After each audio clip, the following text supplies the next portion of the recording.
जब कोई कम पानी पीता है तो उसके यूरिन यानी पेशाब का रंग बदल जाता है, वो हल्के पीले से गाढ़ा पीला हो जाता है।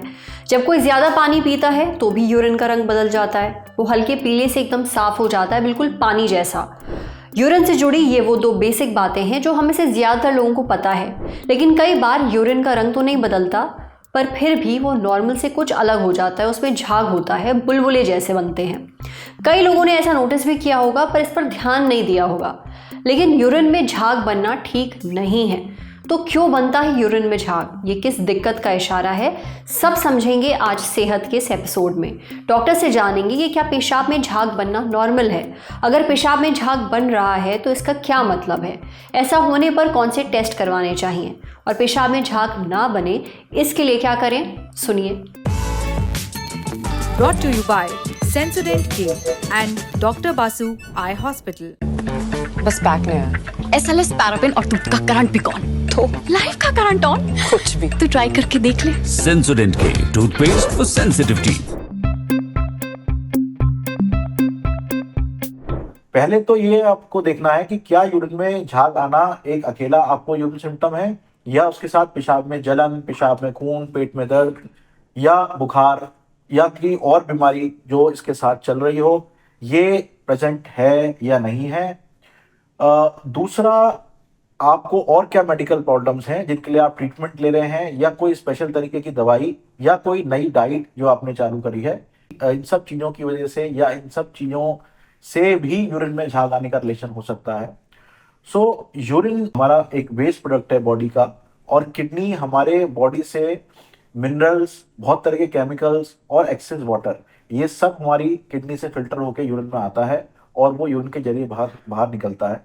बहुत सारे तो ऐसे केमिकल्स भी होते हैं यूरिन में जो किसी भी टेस्ट में हम नाप नहीं सकते। हमारे लिए जरूरी यही है कि क्या यूरिन में झाग आना किसी तरह की किडनी को डैमेज होने का इंडिकेशन है या नहीं।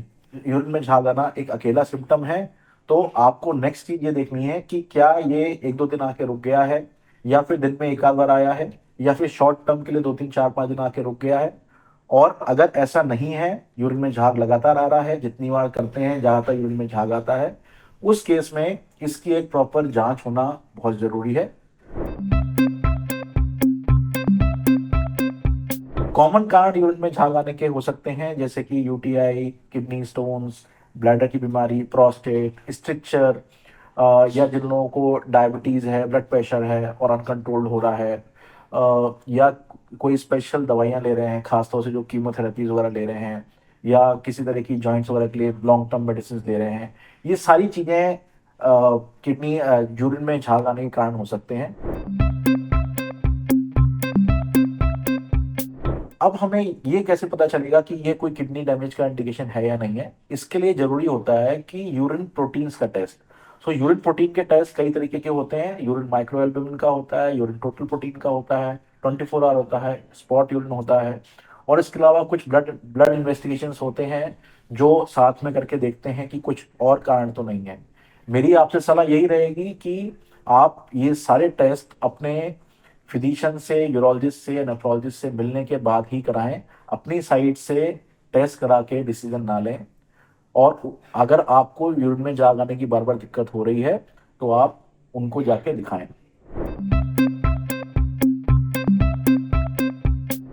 आप अपना पानी का इंटेक बढ़ाइए, आप अपनी डाइट में से शुगर से रिड्यूस करिए, फैट से रिड्यूस करिए, प्रोटीन की मात्रा अगर एक्सेस ले रहे हैं तो कम करिए, और एक बैलेंस डाइट जिसमें फ्रूट्स, वेजिटेबल सब चीज इंक्लूड हों वो लीजिए। और इस सिम्टम को सिंपली इग्नोर ना करें और जाके प्रॉपर इसकी मेडिकल राय लें और इसका प्रॉपर ट्रीटमेंट या इन्वेस्टिगेशन कराएं। डॉक्टर बासु आई केयर सेंटर, एक्सेलेंस इन आयुर्वेदिक विजन केयर। देखिए, अगर आपके भी यूरिन में झाग आ रहा है तो इसे बिल्कुल भी नज़रअंदाज ना करें। ये कई बीमारियों का लक्षण हो सकता है, इसलिए डॉक्टर से मिलकर अपनी जांच जरूर करवाएं। अब बढ़ते हैं सेहत के अगले सेगमेंट की तरफ, तन की बात। क्या आप भी कपड़े घर के अंदर ही सुखाते हैं? जानते हैं ये सेहत के लिए कितना नुकसानदेह है?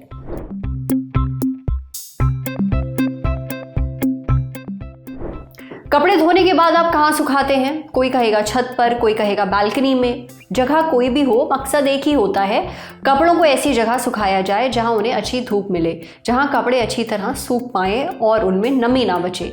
लेकिन अक्सर बरसात और ठंड के मौसम में धूप नहीं निकलती है, तब लोग घरों के अंदर कपड़े सुखाते हैं। बहुत लोगों के घरों में कपड़े बाहर सुखाने की सुविधा नहीं है। कई बार इंसान इतना बिजी होता है कि कपड़ों को कुर्सी पर रख कर ही सूखने के लिए छोड़ देता है। अब वजह जो भी हो, अगर आप भी हमेशा कपड़ों को अंदर ही सुखाते हैं तो एक बात जान लीजिए, ये आपकी सेहत के लिए नुकसानदेह है। डॉक्टर कुलदीप कहते हैं कि जब घर के अंदर गीले कपड़े सुखाए जाते हैं तो इनमें मौजूद पानी धीरे धीरे भाप बनकर हवा में उड़ जाता है। इससे कमरे में नमी बढ़ जाती है। नमी बढ़ने से वातावरण में मौजूद फंगल स्पोर्स को तेज़ी से पनपने का मौका मिल जाता है। फंगल स्पोर्स यानी फफूंद के छोटे छोटे कण, फिर ये कण सांस के जरिए शरीर में दाखिल हो जाते हैं। ये फेफड़े के लिए बहुत नुकसानदेह है, खासकर उन लोगों के लिए जिन्हें पहले से ही सांस से जुड़ी कोई बीमारी है, जैसे अस्थमा। वहीं जिन्हें धूल या फिर फंगस से एलर्जी है, उन्हें भी कई तरह की दिक्कतें होती हैं, जैसे छींक आना, नाक बहना, आंखों में जलन होना और स्किन पर रैशेस पड़ जाना। इसी तरह जिनकी इम्यूनिटी कमज़ोर है, जैसे छोटे बच्चे, बीमार और बुजुर्ग, उनमें फंगल या फिर बैक्टीरियल इन्फेक्शन होने का खतरा बढ़ जाता है, जिससे उन्हें सांस की बीमारियां, फेफड़ों में इन्फेक्शन या स्किन की बीमारियां हो सकती हैं। इसलिए आपको कभी भी घर के अंदर कपड़े नहीं सुखाने चाहिए, हमेशा धूप में ही कपड़े सुखाएं।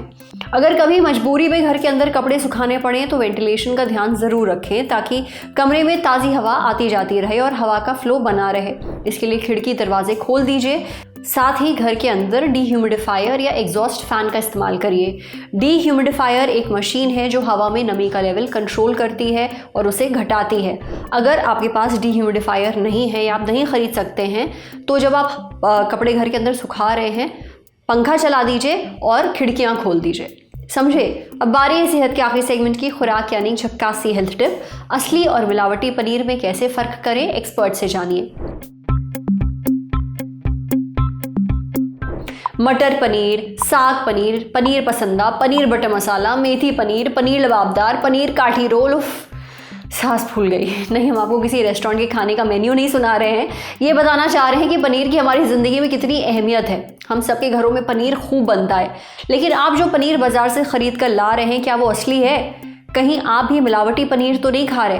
भाई, बाज़ार में मिलावटी पनीर आजकल खूब बिक रहा है। असली और मिलावटी पनीर में कैसे फ़र्क करें, ये हमें बताया डाइटिशियन देवजानी ने।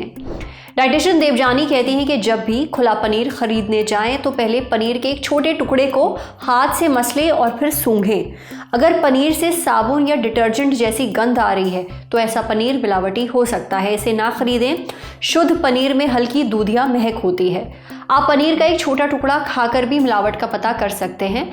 शुद्ध कच्चा पनीर खाने में हल्का मीठा और मलाईदार लगता है, जबकि मिलावटी पनीर बहुत ज़्यादा चिकना, रबड़ जैसा खिंचने वाला और अजीब से टेस्ट का होता है। अगर इन दोनों तरीकों से आपको पनीर में मिलावट का पता ना चले तो आप आयोडीन टिंचर टेस्ट कर सकते हैं। इसके लिए पनीर के छोटे टुकड़े पर आयोडीन टिंचर की कुछ बूंदें डालिए, यह आपको किसी भी मेडिकल स्टोर पर आसानी से मिल जाएगा। अगर पनीर में स्टार्च की मिलावट हुई है तो आयोडीन टिंचर की बूंदें पड़ते ही पनीर का रंग बदलकर नीला हो जाएगा। वहीं अगर पनीर शुद्ध हुआ तो उसका रंग नहीं बदलेगा। एक तरीका और है, एक कटोरी गर्म पानी में पनीर का एक टुकड़ा डालिए। अब इसे 5 से 10 मिनट के लिए ऐसे ही छोड़ दीजिए। अगर पनीर रबड़ जैसा खिंचने लगे या पानी में घुलने लगे तो समझ जाएं कि पनीर में मिलावट है।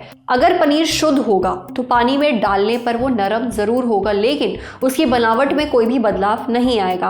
आप चाहें तो घर पर भी पनीर बना सकते हैं, लेकिन अगर आप बाज़ार से पनीर खरीदते हैं तो ऐसे ब्रांड या ऐसी जगह से खरीदें जिस पर आपको भरोसा है। आज सेहत पर इतना ही। अगर आप एक डॉक्टर हैं, हमसे कुछ शेयर करना चाहते हैं, तो जो ईमेल आईडी इस वक्त आपको अपनी स्क्रीन पर दिख रही है उस पर हमें एक मेल भेज दीजिए। शुक्रिया।